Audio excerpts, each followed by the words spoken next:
Bienvenidos estudiantes del curso de análisis estadístico y econométrico. En esta oportunidad vamos a ver el tema de análisis de regresión lineal. ¿Sí? ¿Qué es el tema de análisis de regresión lineal? Bueno, en principio es una técnica estadística la cual es usada en la econometría para ver cuál es la relación que tiene una variable o en cuánto influye una variable sobre otra, ¿no? Entonces, hablamos en un contexto si se tiene dos variables, un contexto bivariado, porque solamente se tiene dos variables.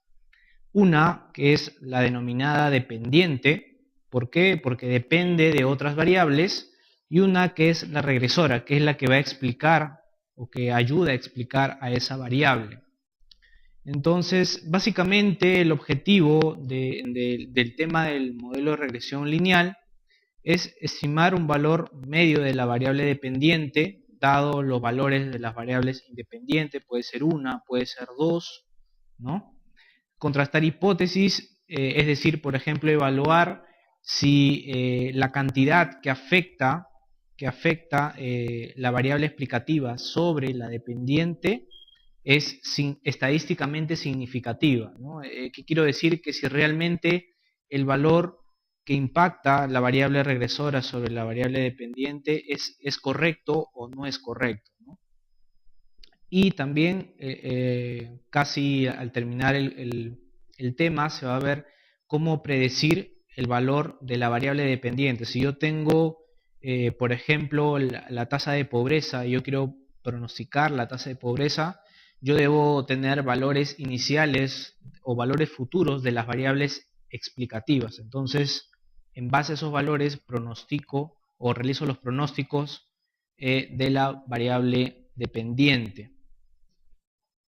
En primer lugar, ya en términos matemáticos, ¿no? Se tiene, por ejemplo, en la primera parte, una ecuación en la cual hay un valor de E, que significa la esperanza matemática, ¿no? Yo la leo de la siguiente forma, o se lee de la siguiente forma. La esperanza matemática de Y dado el valor de X, ¿no? Como ustedes pueden observar, al lado derecho de la esperanza de Y, se tiene un beta 1. Ese beta 1, si ustedes recordarán en un video anterior, es el C en el programa eViews 7, ¿no? En Econometrics Views. Es el intercepto, ¿no? Es el parámetro que nosotros vamos a estimar. Y esa era la finalidad o el objetivo que nosotros vamos a ver también en la práctica con el uso del programa. Y el beta 2, que está acompañado o multiplicado por el XI, es cuánto impacta, ¿no? Cuánto impacta el XI sobre la variable dependiente, ¿no? Y justamente ese beta 2 es importantísimo si uno desea hacer temas de predicción, que justamente es lo más importante, ¿no? Creo que todo el tema es hacer un buen modelo de regresión y con ese buen modelo de regresión realizar predicciones a futuro, ¿no? Pero lamentablemente siempre hay problemas en el hecho de cuando uno estima, es decir, yo estoy estimando un contexto, una muestra, intento en base a una muestra encontrar el comportamiento de una población. Entonces, cuando se trata de eso, siempre va a haber un error, porque la muestra va a ser exactamente igual a lo poblacional. Y es justamente, a la parte de abajo dice, una función de regresión lineal econométrica estocástica. ¿Por qué hablamos de estocástica? Porque hay ya dentro de la ecuación, ¿no? De la ecuación inicial que vimos, que era simplemente una matemática sencilla, era agregarle el término de error, llamado U sub i, ¿no? Este error aleatorio, ¿ya? Porque es aleatorio justamente, ¿no? Se comporta o aparece debido al comportamiento de la variable explicativa, ¿no? Es una variable aleatoria que hay que tener muchísimo cuidado de cómo tratarla, porque si el error es muy grande, significa entonces que mi modelo no es bueno, ¿no? Y si mi modelo no es bueno, las predicciones no van a ser las correctas, entonces va a haber una mala toma de decisiones a futuro. Entonces hay que tener en cuenta algunos criterios para tratar de que el error sea lo más bajo posible. ¿no? Como les mencionaba hace un momento, siempre en el contexto poblacional nosotros podemos plantear una función poblacional, pero la adecuamos esa función poblacional a una función de regresión muestral, porque es lo que nosotros tenemos. Nosotros no estimamos toda la serie histórica de una determinada variable, sino una en específica, puede ser del 94 al 2010, ¿no?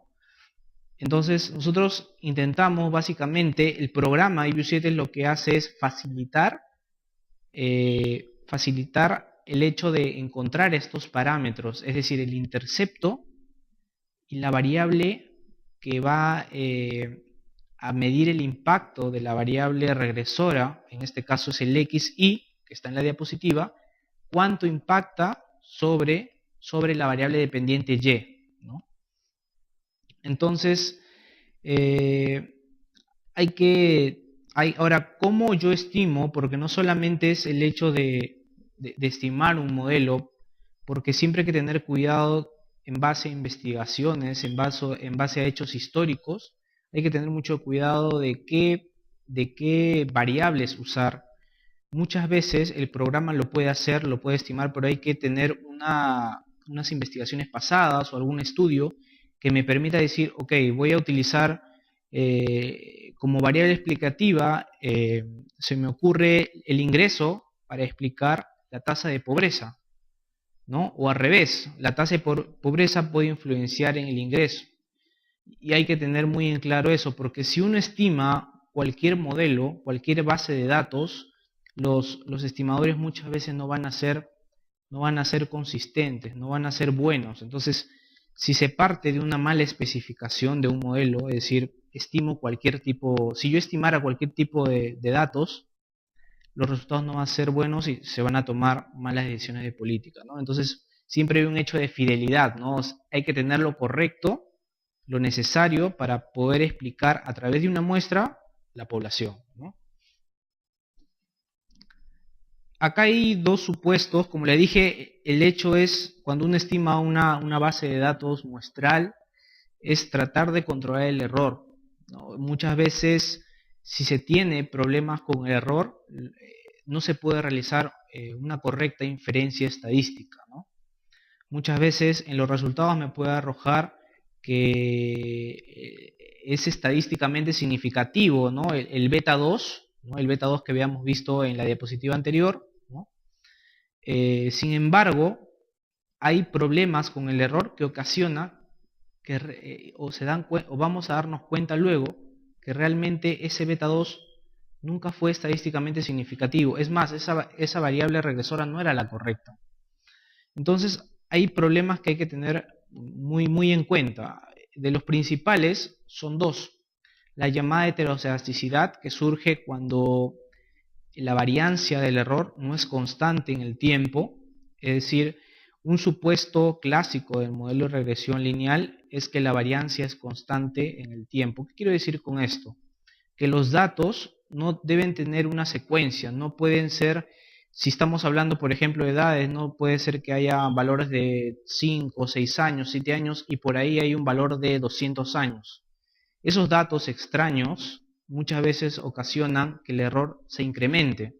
Y como el error se va a incrementar, obviamente su variancia también no es constante en el tiempo. Entonces, cuando la varianza no es constante en el tiempo, se habla de un problema de heterocedasticidad. ¿Cuál es la causa principal?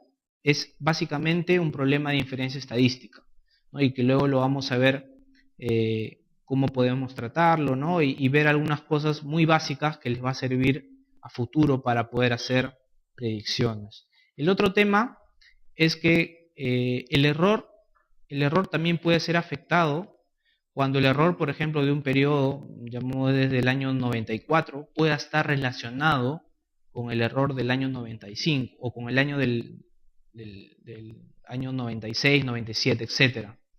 Cuando están relacionados los errores, el error de un periodo, con otro año, hablamos de un problema de autocorrelación, es decir, los errores están correlacionados, ¿no? Están relacionados. Hay una relación que lo ubica de un año con respecto a otro. Entonces, ese problema también causa inferencia estadística. ¿no? Y muchas veces, tanto heterozeisticidad o autocorrelación surge por la mala especificación, lo que hablé hace un momento. Es decir, hay que saber qué variables usar para explicar la variable dependiente. Hay que realizar un testeo de hipótesis de si realmente esa es la variable correcta o no. Entonces, muchas veces se puede evitar el problema de heterozeisticidad y autocorrelación cuando se tienen las variables correctas, ¿no? Entonces, como les decía, básicamente el problema de heterozeisticidad autocorrelación es la variancia, ¿no? La fórmula la pueden ver con más detalle, digamos, en el libro de texto, ¿no? Y básicamente si se cumpliera, es decir, si no hubiera correlación con los errores de un periodo a otro y la variancia del error fuera constante en el tiempo, entonces hablamos que los estimadores son MELI. ¿Qué significa MELI? Son los mejores estimadores lineales e insesgados, ¿no? ¿Qué quiero decir con insesgados lineales? Bueno, en primer lugar, nosotros cuando estimamos un modelo de regresión, nos basamos en un supuesto de que hay linealidad.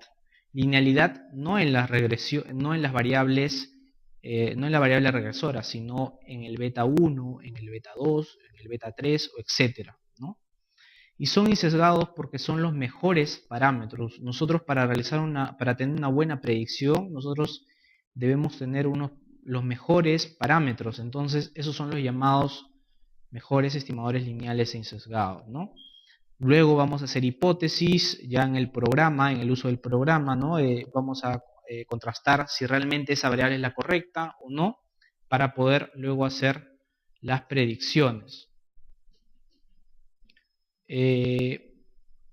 Antes, ¿cuál es el otro problema? Nosotros cómo podemos saber, luego de haber estimado un modelo, cuál es el otro criterio para nosotros poder decir, ok, mi modelo es correcto porque hemos evaluado o vamos a evaluar, hemos testeado que es la variable correcta que va a explicar la variable dependiente, pero también un supuesto del modelo de regresión lineal es que se distribuye de forma como una campana, es decir, se distribuye de manera normal. En la parte estadística ustedes lo van a ver con más detalle que es una distribución normal, ¿no? Lo han visto.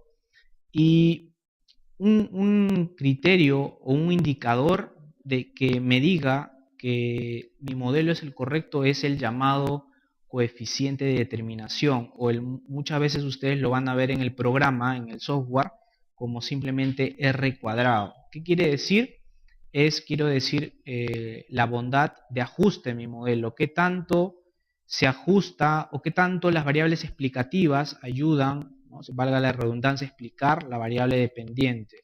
¿Cuál es la fuerza de explicación de las variables explicativas sobre la dependiente?